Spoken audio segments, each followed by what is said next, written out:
eternos agradecimentos por tudo que fez pelo futebol, por todas as portas abertas que deixou para todos nós que viemos depois. Vida longa ao rei, parabéns. C'est incontestable, Pelé est le numéro 1 du football, le roi.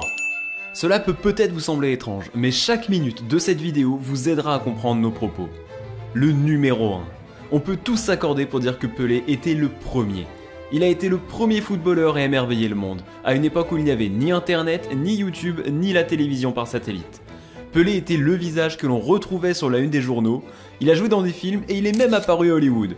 Mais ce n'est pas tout, Pelé savait même chanter.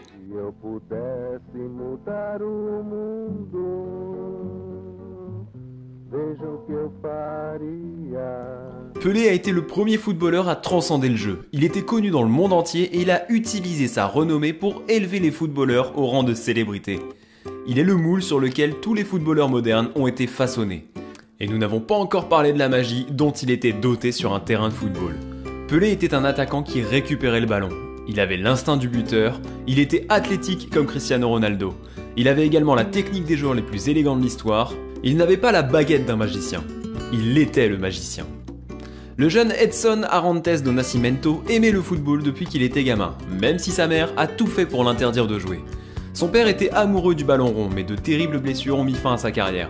À cause de ce rêve brisé, la famille a connu la pauvreté. Alors, Pelé jouait pieds nus avec des ballons faits de chaussettes remplies de papier journal, attachés ensemble par des ficelles. C'était son côté créatif. Edson, son prénom, s'inspirait du célèbre inventeur Thomas Alva Edison. L'amour de Pelé pour le football était accompagné d'un talent inné et d'une volonté de prouver qu'il avait raison et que les autres avaient tort. À 15 ans, il jouait déjà à Santos, et avant même d'avoir 17 ans, il évoluait avec la sélection brésilienne. Pour ses débuts contre l'Argentine, il a marqué son premier but. Ce but-là n'était que le premier pas de la revanche de Pelé. En 1950, le jeune Edson n'avait que 10 ans et il a vu son père pleurer quand le Brésil a perdu la finale de la Coupe du Monde à domicile face à l'Uruguay. I saw my father cry. I say why you cry? Because men don't cry. At that time, men could not cry. My father said, "Oh, Brazil lost." Ce jour-là, il a fait une promesse à son père. Je me souviens lui avoir dit en plaisantant « Papa, ne pleure pas, je vais gagner la Coupe du Monde pour toi ». 14 ans plus tard, en Suède, il est devenu le plus jeune footballeur de l'histoire à disputer un mondial. Puis il est devenu le plus jeune à faire une passe décisive, à marquer, à réaliser un triplé et à marquer un doublé en finale dans l'histoire de la compétition. Incroyable, non? Pelé n'avait même pas 18 ans et il avait déjà remporté une Coupe du Monde en marquant 6 buts en 4 rencontres. Quand le coup de sifflet final a retenti, il s'est écroulé sur le terrain. Il avait déjà tenu la promesse faite à son père et il avait encore toute sa carrière devant lui. Concernant sa carrière, il y a quelque chose que vous devez comprendre. Oui, Pelé en a joué la majeure partie au Brésil, à Santos, et il n'est jamais venu en Europe. Et Dieu sait que les géants d'Europe ont tout fait pour l'attirer sur le vieux continent. En fait, un plan avait été mis en œuvre pour que son départ n'ait jamais lieu, car il était décrit comme un trésor national. Après le succès de 1958, les yeux du monde entier étaient rivés sur Pelé. Le Real Madrid, la Juventus, l'Inter et Manchester United, tous ces clubs se battaient pour le recruter. Afin d'empêcher un transfert à l'étranger, le président brésilien de l'époque l'a déclaré trésor national. L'acheter serait un crime. Le fait qu'il n'ait jamais joué officiellement en Europe est souvent un argument utilisé par les experts du football moderne. Nous avons déjà entendu tous ça, le fait qu'il jouait dans une ligue mineure. Bien sûr, cette affirmation est fausse, mais en plus, elle est insultante. On pourrait débattre pendant des heures du niveau du football en Amérique du Sud. On pourrait également parler de l'importance des joueurs sud-américains pour les clubs européens. À l'époque, le football était très différent. Les transferts internationaux n'étaient pas monnaie courante. De plus, lorsqu'un joueur sud-américain quittait son pays, c'était généralement pour être naturalisé et pour ne pas être considéré comme un étranger. Grâce à cela, il pouvait être éligible à des sélections, tels furent le cas de Di Stefano ou Puskás avec l'Espagne, ou bien de Sivori avec l'Italie. Mais cela voulait aussi dire que comme il n'y a pas eu d'exode, seuls les meilleurs des meilleurs étaient présents sur chaque continent. Imaginez un instant, un scénario dans lequel les transferts entre continents ne peuvent avoir lieu. Neymar, Messi, Di Maria, Luis Suarez, tous en train de disputer la Copa Libertadores. Ce serait complètement incroyable. Quand la Copa Libertadores se jouait à l'époque de Pelé, c'était le cas. Ce tournoi était aussi disputé que la Coupe d'Europe, et avec Santos, Pelé régnait sur le continent. Ensemble, ils ont remporté 6 championnats du Brésil, 10 championnats de Sao Paulo et 2 Copa Libertadores.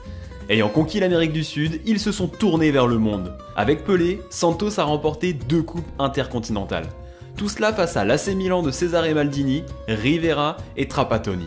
Mais aussi face au Benfica de Eusebio et Santano. La renommée de Santos et de Pelé est devenue si grande qu'ils ont contribué leur tournée à travers le monde.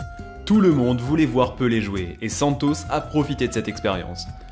En 1959, l'équipe brésilienne a joué 99 rencontres en Amérique centrale et du Sud, puis elle s'est déplacée en Bulgarie, en Belgique, aux Pays-Bas, en Italie, en Allemagne, en Suisse, en Espagne. Ils ont joué partout. Dans son autobiographie, Pelé écrit les mots suivants. « Nous étions sollicités. Les hommes en costume étaient très désireux d'encaisser l'argent. » En 1962, le cirque de Santos s'est rendu jusqu'en Angleterre, le pays du ballon rond. Là-bas, Pelé a fait son show dans des stades à guichets fermés. A l'époque, le correspondant du Guardian Eric Todd a parfaitement résumé l'admiration suscitée par Pelé. Quand on considère le nombre de superlatifs gaspillés sur certains attaquants de ce pays, en trouver de nouveaux pour décrire Pelé devient plus évident. Un jour, face à Sheffield Wednesday, le milieu adverse Tommy Craig a passé les 10 dernières minutes à poursuivre Pelé sur le terrain. Il n'essayait pas de lui prendre le ballon, mais son maillot. J'ai dit à l'arbitre de me donner le signal quand il allait s'apprêter à siffler pour que je puisse me tenir à côté de ce grand homme. Quand le coup de sifflet final a retenti, j'ai attrapé Pelé par la taille jusqu'à ce qu'il se sépare de son maillot. D'autres joueurs cherchaient désespérément à obtenir un souvenir. À ce moment-là, l'échange des maillots était loin d'être une habitude. Pelé s'est imposé comme une star internationale, comme un héros qui a transcendé le sport. Un homme pour qui les gens étaient prêts à payer. Dans ce tour du monde de Pelé et de Santos, il y a une histoire atypique. Le jour où ils ont mis fin à une guerre. Quand Pelé est venu jouer un match amical contre l'équipe nationale, le Nigeria était en pleine guerre civile. Les deux camps ont convenu d'un cessez-le-feu pour que les Nigérians puissent célébrer la venue du roi du football. Avec le Brésil, son Altesse n'a pas remporté 2, mais 3 Coupes du Monde.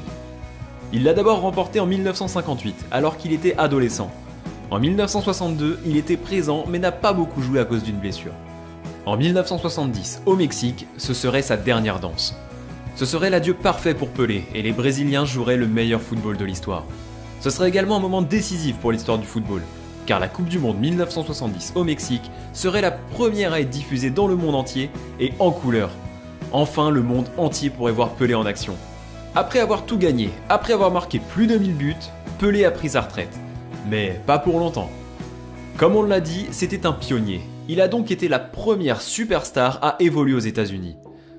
C'est Henry Kissinger, l'ancien secrétaire d'État, qui l'a convaincu de sortir de sa retraite et de signer avec le New York Cosmos.